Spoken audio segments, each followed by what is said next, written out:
this can trigger, and I hope it doesn't, but if you do feel triggered, please know you need to reach out to somebody, whether it's me, who it is, reach out. Do not do this alone. I have said this for years. Do not do this alone. But I have tried many times to do it alone. I finally had to learn to listen to my advice. It paid off. It's always paid off. I don't know. Anyway, I wanna go on. Monday morning, I'm off to my doctor's appointment. My doctor's appointment was for, I think it was like 11-ish. It's in the morning. I've had this doctor for over 25, maybe 30 years. So, I go into my doctor's appointment. I sit down, and because I rarely ever went to see him, because I didn't need him, he knows if I'm there, it's serious. So, he says, "What can I do for you?"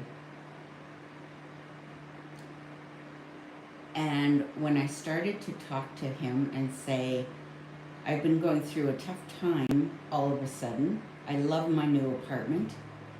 I don't know why this would happen to me. The only thing I can think of is I'm detoxing. I gave up wine. I don't need it. Gave up caffeine. I don't need it. The sleeping pills were not working for me, doc. And I experimented with cannabis. And I've been off it for 2 weeks, so I'm no longer on it. Wow. I mean, wow. I never expected this guy to do what he did. What came next was terrible. So I documented it right away to get it off my mind so it wouldn't eat me. So I'm going to read it so that I don't ramble on and off. I broke down and went to the doctor. After his ranting and raving about how I should have known better, I've worked with mental health for years because of my support and my charity and whatever. He said, "You are an intelligent person, Penny, and you certainly should have known better. You will follow my plan, or I will no longer see you as a patient." Now you have to know, with those words opening up our doctor-patient honest trust dialogue, I fell apart. I fell apart and sobbed like I was a baby and I needed to be held and rocked. That's how pathetic it was. But I was destroyed. "You will be out of here." He rolled his eyes when I told him I was living in an apartment building that was mostly seniors. And he said, he laughed. He laughed and said, "You must be their cougar, as you would be vibrant, resilient, busy, a go-getter." And he sat back in his chair with that big smirk on his face. And I went on and on, sobbing. I gotta say, I had no ability to understand or comprehend his behavior. I was damaged. I was a mess. And I was giving myself to somebody behind closed doors I thought could save me. do something for me. Yeah, he did. Survival looks different for everyone. I know that well. Obviously, he made it very clear to me. Shame on me for being in this condition. I brought it on myself. I should have known better. He also said, "Do you have a man in your life?" And I said, "I broke up with that toxic man. Remember last July, 2023? He had not remembered that. I said, "No, I don't have one right now." He said, "Good. You don't need a man in your life. At this time in your life and your age, you've had trauma over trauma. Life has been so unfair for you, and you should know better. You don't need a man, so move on." His rant and rave was because I was vulnerable and honest to him. He said, "You will no longer Google anything." When I told him I experimented with cannabis, but I've been off it for 2 weeks now and I'm not going back, he lost it. He told me being in this building was good for me, but I needed boundaries from everybody else around me.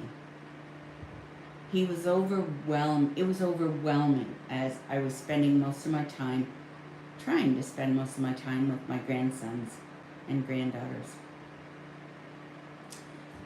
My emotional condition coming out of that appointment, I couldn't describe it. I didn't know if I was worse going in, worse going out, what really just took place.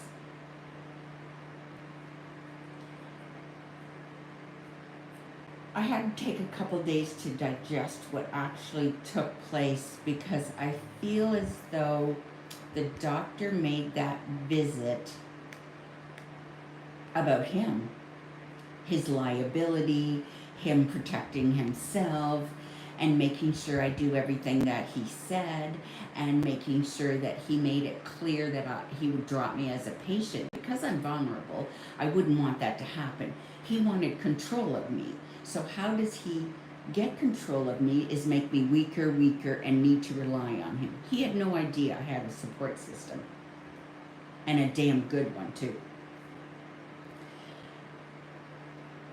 I happened to mention to my daughter when I left that appointment, she contacted me, "How's everything? You okay?" I broke down. She told me, "Meet me at this particular location," which is a community health center that has 3 female doctors. I immediately got an application and I filled it out to get a new doctor. That was the best thing I ever did, other than leaving the toxic, unappreciative, cruel person last year. My vision has kept me here because my grandsons have kept me knowing I was loved, unconditional. They wanted me, they needed me, I was vital in their life. They made that clear. It amazes me the more I learn about what's wrong with our system. I also called my Violence Against Women organization that supported me and got me through my leaving the toxic relationship last year, because I trusted and they proved they helped me and I felt better. So I was very pleased that I did know what to do after leaving this appointment once I gathered myself. My one friend was very good to say that the doctor spoke to me in a very condescending way that also was a red flag. He had his own issues in mental health. He had no education, experience, knowledge, nor was he capable of treating a person like me that needed help. He did prescribe a medication for, he said I had anxiety and depression, and I was to take nothing else and only that medication. So I filled the prescription, and the doctor said take one at night, the pharmacist take it in the morning. I took it at night, and I never slept all night. Fidgety, agitated, anxiety. I couldn't settle in bed. I got up often. There was something wrong. My head hurt. My stomach was, I couldn't do anything for it. And it was already bad for the 3 weeks that I had been trying to detox. I wasn't trying. I was successful at detoxing. It was the recovery and healing that was giving me a hard time.